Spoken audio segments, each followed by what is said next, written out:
All right, and we're back. Or I'm back. You're back. You're just here. Mm-hmm.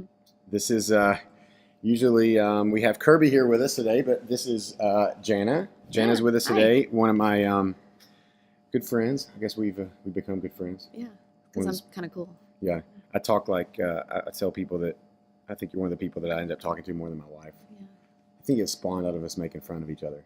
Like probably. we started enjoying that more and more, so we try We're to do both it stuck more. with toddlers all the time. So. Yeah, we are. That's true.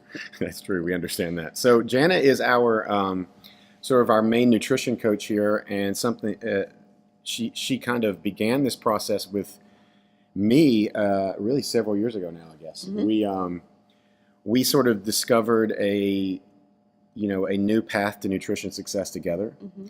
And I guess I was on it just a little bit before you, a few weeks into it, and sort of invited Jana to come along in sort of a way of accountability for me. And so it's always fun to do things together. I think we talk about that a lot in here. Mm-hmm. I think that's why our mode of fitness is as successful as it is. But and as we went through that, I think you became pretty passionate about it. Yeah. And so when we wanted to launch this at our gym and share it with others, Jana was sort of our, my first go-to. Like, hey, let's bring people under our wing now and try to help them grasp the power of nutrition and a new way of doing it. For what is a new way for most people. And so, without getting into all those details, we can anybody listening or watching can go back, I guess, and we've done old podcasts on sort of how we approach nutrition and how we do things here. But this whole month has really been about us celebrating what is now a year of success. Yeah. Super exciting. So we've shared so many cool stories with our client. Like pretty close to a quarter of our gym has kind of joined us in this journey, and so we'll have more of those coming out. And what we have done is this week compiled a list from feedback that we've either gotten from ourselves that we're sharing, also from our members that have gone through this, of what we would call like best practices or tips when you are starting what we call like tracking nutrition or focusing on nutrition. Tracking it is a big part of what we do here. And it's it can be a daunting thing at first. And then I think it becomes a very routine thing, right? Right. So to sort of help people get into this program and become comfortable with it, these are some best practices that our members have learned. And we just wanted to run through those real quick and kind of talk about them briefly. Anybody's out there that's listening that's new to this, hopefully this is some information that can help them at least make those first 6 weeks easier. Right. And then make the rest of the journey from there easier. Yeah. Because that is the hardest, right? You would say the first kind of 6 weeks, 4 weeks? I would say so. That and probably kind of towards the end, once you've met your goals. I think so too. Knowing where to go next. Yeah. So let's just dive right into it, and then we'll kind of talk about it. The first thing is may seem obvious, but a lot of what we do is about coaching, and I tell people what they pay for, what you're really getting. I think a vast majority of it, 75%, if not more, is accountability. And the fact that you have someone watching what you're doing and someone there in your court, someone that sort of got your back. And so we say the first thing is asking questions. In other words, asking if you don't think that it's just understood. Like there's no such thing as a stupid question. So I think people are scared of that. Like, oh, I didn't eat enough today, or I didn't. If I have all this protein left at the end of the day, I need to eat and don't have enough fat. Do I just go to bed? And they don't want it. They'll just not do it. They'll just like, well, I was kind of scared to ask. I thought I'd get in trouble or whatever. So we talk about learning and becoming educated in a way that if you have a bad day or a bad week, and we're all going to have those, you can be forward and be upfront with your coach, right? And you encourage all your clients to do that. Absolutely. I think the people that tend to do the best on this program are the ones who ask questions, the ones who continuing education. And I mean, even you and I are still asking questions. So I think 100%. The second you think you know it all, you really don't. And I think in a lot of cases, just assumptions can be a bad thing. That continuing to ask questions, continuing to understand why your coach is pushing you in a certain direction, or why my body responded this way when this happened, instead of just assuming, oh, I ate X last night, that's why my body weight was up. That may not actually be the case. Correct. And we may not always know the answer either. Right. A lot of times my answer is I just don't know. This isn't a perfect, and it is science, but it's not an exact science. I tell people that all the time. Everybody's body's different, responds different. We can find answers, But I love the fact that people ask questions to humans instead of like Googling and going up to the bro science or whatever their fake friend on Facebook tells them the answer is, right? I like the fact that let's ask questions to people that know what they're doing. People that have been down this path before, have had the same failures, have had the same success. And that's what, I mean, we do that in so many other, you would do that professionally. If you have a question, you go ask your boss, or if it's at your church, or if it's, anywhere in life, you have professionals around you, you could feel comfortable with that. So I think people need to feel comfortable with that in nutrition. Absolutely. So I love that that's the first thing. And I'll just add, I mean, I think too, it sets you up for success long term, because I'm not going to be there forever for you. So really the goal is to teach you how to do this on your own. And that is the goal. Let them fly, right? Right. Leave the nest and fly. All right. The second thing, now this seems like it's common sense, but I find, for me personally, this is the hardest thing to grasp. Even now, I've been doing this for years. It's still the hardest. And it's the whole idea, we would call this a huge category of, quote, planning ahead, right? So this is where the discipline comes in. And what we mean by planning ahead could be like sort of kind of three big categories. One of them is, of course, the whole meal prep thing. Like when we have certain, we call like food budgets, certain things we hit. The people I've always said that are the most successful in this, I think, that I've found, are the people that prepare ahead of time. And by that, I mean like, it could be a week. Like I know a lot of people do the Sunday thing where they'll prepare like their lunches in little Tupperwares all portioned out for the next 4 days or 5 days or whatever it looks like. It could be a couple days at a time, right? I know at our house we're more of that. Like my wife will cook a meal that is supposed to last 2 days, right? And that in a way, in our own ways, prepare it, planning ahead. It could mean daily, like you just in your morning. You people, I know we've had people that go in and literally put in what they plan to eat in their log first thing in the morning, like the whole day. They spend every dollar, in other words, they spend every macro all day, and then all they have to do at the end of that, throughout that day, is eat what's already in their log. So they know there's no room for error really there. Right. I'll say that I'm not the best at any of those things. I'm more of what I call like a Tetris player. Like I kind of start eating, but I eat very consistently in that I personally eat the same things most of the time. So I sort of already know in my head how it's going to fit. But what I tend to do is sort of chase numbers as the day goes on. And I think that gets me into trouble. What about you? How do you? I think I'm probably similar to you, actually. Yeah. And I use that as an example a lot, because I think people sign up for this program or they come to me and they're like, it just seems so daunting. Like, I don't have time to meal prep. I don't have time to. And I just say, look, Will and I have been doing this for years. And I don't think we ever did that. I will say that I think you might fall in this category too. I mean, if I know there's something unique coming up for dinner or an event happening, I would go ahead and maybe enter in what I plan on eating for dinner at a restaurant that might cost me more macros or something like that. And then I can back into that throughout the day. We talked about that as we said, like going out. Now that's one that you do. When we say going out, we mean something that's outside of your normal. It doesn't have to mean like an all-night soiree, like where it's crazy, right? Sometimes those happen too. But our point is this: it means something that's outside of your norm for the day. Like, hey, I'm eating breakfast, lunch, dinner. I got this planned out. Well, now I've got a work dinner where it's kind of first of all hard to track anyways. Second of all, if there's going to be more drink involved or a Christmas party or something like, if there's something else extra out there, we call going out. It means going outside of your normal lifestyle.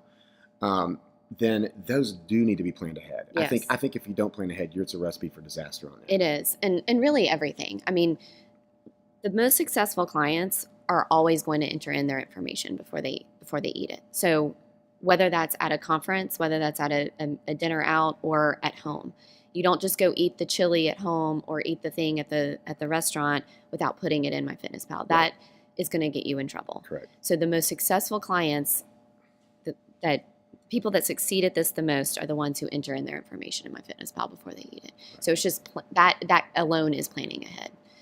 It doesn't have to be meal prep, although that is super helpful for some, especially working people who are just very busy and don't have time to spend in the kitchen. And I think it's the most successful that we talk about meal prep for people that do have very structured lives.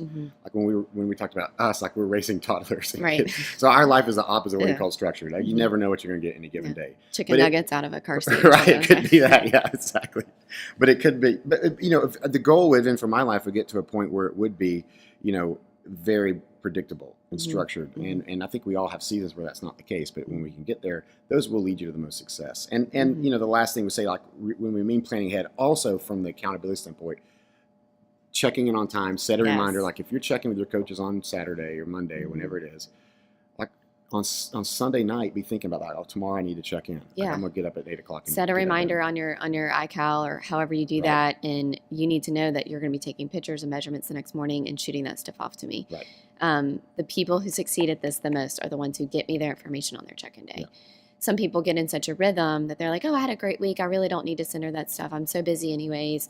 I'll just skip this week. And if that's your train of thought, that's really not a good one. I mean, you never know what I'm going to uncover. You never know what I'm going to say. Right. Just getting in that habit of being excellent. You want to be excellent at it. You want to be good at it. Even if it results in no change and not much comment from me, that's okay. Yeah, it's all about that discipline. Mm-hmm. Setting up. So many of these things are about building habits and discipline. Absolutely. And that's harder for some and easier for some, but it's got to be done, right, I think, to success. So the next thing is, and this is a big one that for us as coaches, I think we have to spend the most time on getting into our client's head. And that's what we would call like trusting the process. And I think this is an idea of we've had so many clients tell us this, like the first 6 weeks, they don't know what's going on. They don't know if their body weight's fluctuating in ways they might not want it to, their measurements might be, their how they feel might be off. It takes a little bit of time for your body to adapt to something new. And then we hear so many times the stories like, 12, 24 weeks later, like, oh, it just took some time. I seen it. And they've come so far.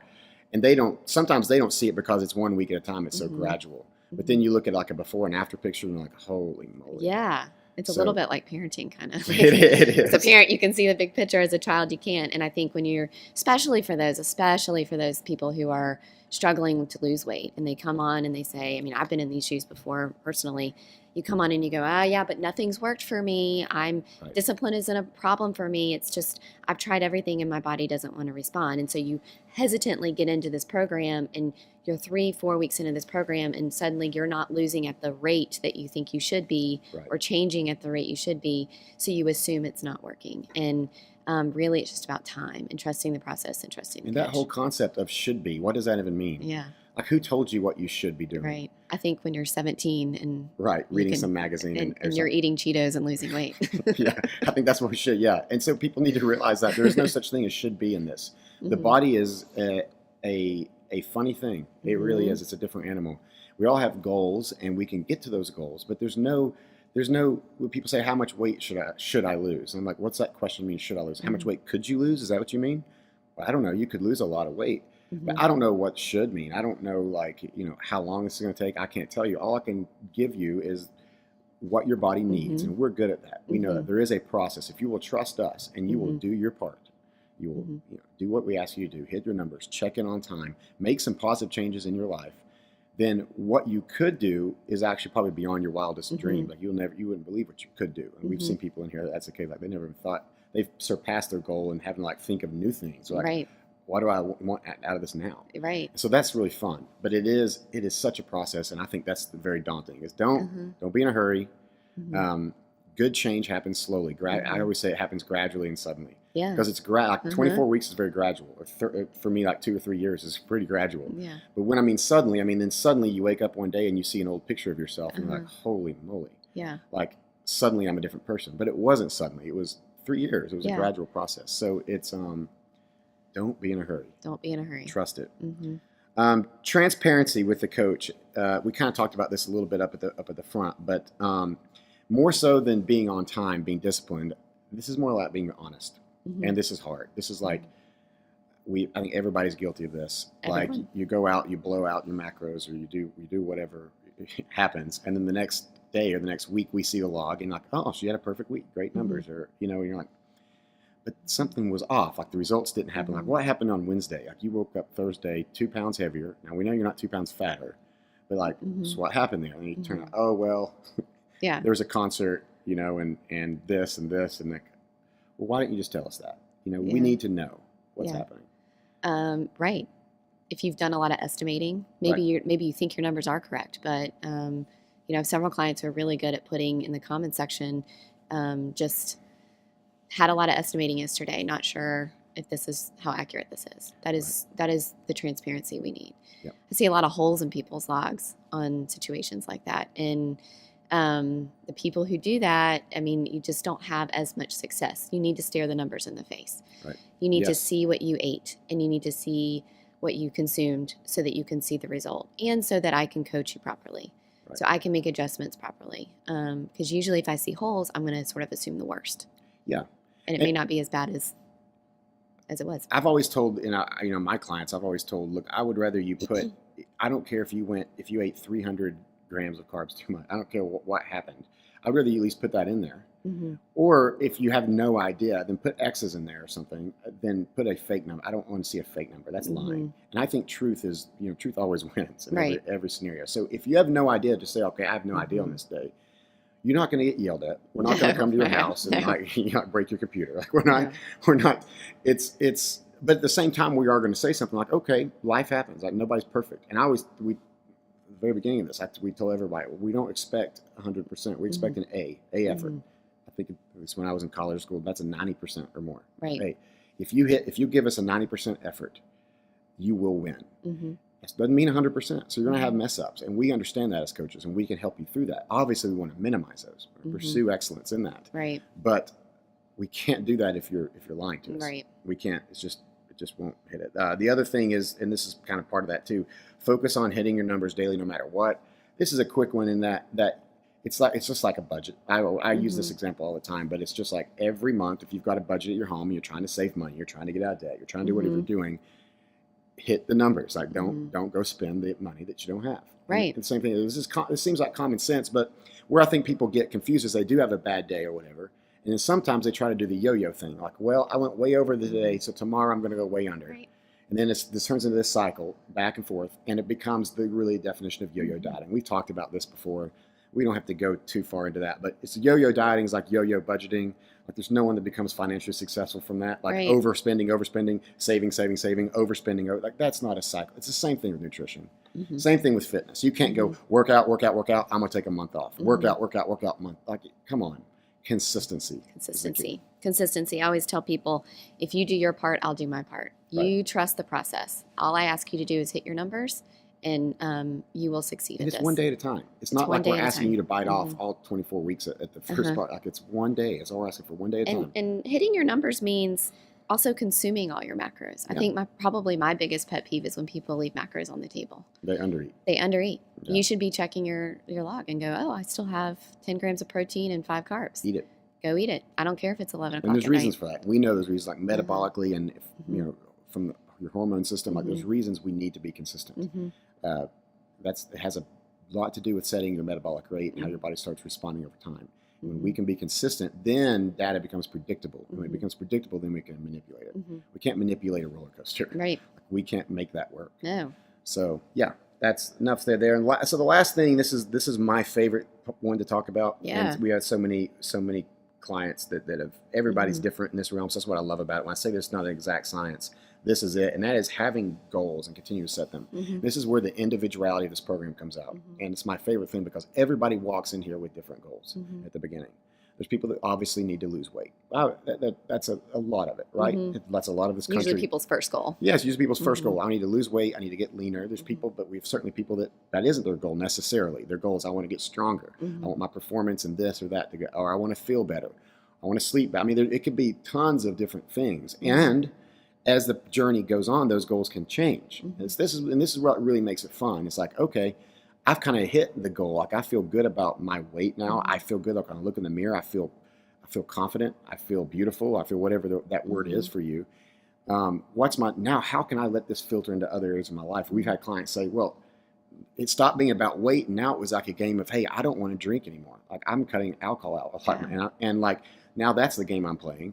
And just the accountability in this program has helped me do that. And then that's flowing into time with my family and my professional life. And that's just making everything better or sleeping more or, and we serve so many different kinds of people, right? We've had people, stay-at-home moms. We've had really like even ex-professional athletes on this program. We've had people that travel for work weekly, and it's as hard as they can be. We've had vegans on. I mean, we've had every different type of person you can imagine go through this, and they've all seen success. And I think this is a big part why is because they have their eyes on a target and a prize that when they are honest about that with us, we can help them meet. Right. What do you think? And specific ones. Yeah. So, I think initially though, to back up, I mean, I think initially for when people start this program, yes, it is losing weight, but it's having stretch goals and it's having achievable goals. So we want to have goals that we can check off in the meantime, and all those small goals are going to add up to that one biggie. So say you walk in here and you say, I need to lose 25 pounds.